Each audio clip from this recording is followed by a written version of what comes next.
When people talk about the Pilgrims and the Puritans, and they talk about the American Revolution, often people today will say that the true response of biblical Christianity is complete pacifism, or a pacifism where we are resigned to submit to evil. Now, it's interesting that Jesus Christ, and a lot of the passages there, we have to be distinguished in their context. When Jesus Christ said, turn the other cheek to someone, it was about personal revenge, about personal insults. And I believe that as individuals, we're not to be, as individuals, that we want to go to battle over everything. We want to fight over everything. We want to, if you insult me, I'm going to come back and insult you. You write a bad article about me, I'm going to do worse to you. That's a bad attitude. That's something that we have to learn as Christians to repent of and to deal with. And thus, there is a certain aspect of submitting to evil that Jesus talked about, being able to overlook personal issues that you don't make into personal revenge. But Jesus also said, go buy a sword. And when he said that, it was in the greater context. And I want to build on this because from a biblical concept, we have to ask this question. When is it proper for an individual or for a collective number of individuals to actually resist by force an oppressive government or an oppressive regime? And I think when we look at this, there are steps in the New Testament that are given to us that are very practical. First of all, every individual has a right to protect their own life. When a soldier slapped you in the face and took your cloak and you went 5 miles more, as Jesus was talking about, or an extra mile with that was not taking away your life, neither was it dealing with a forcible takeover of your home.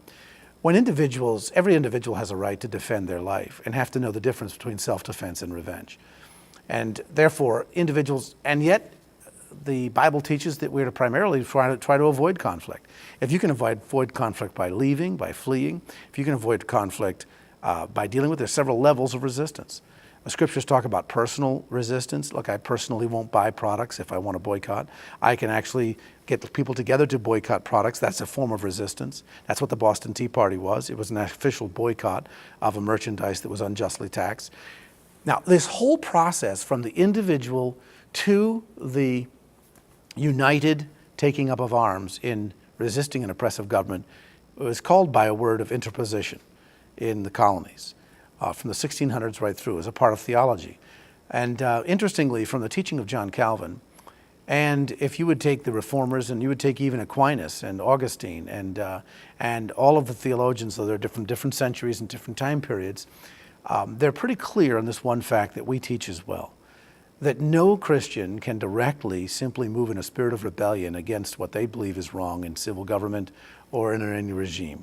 The only way we can properly resist it, and ultimately, if you had to bear arms to do the same, would be through interposition, which is through the lower magistrate. So a group of people, like they did in the American Revolution, for instance, they did not believe it was proper for the farmers to simply take up arms and fight against the British.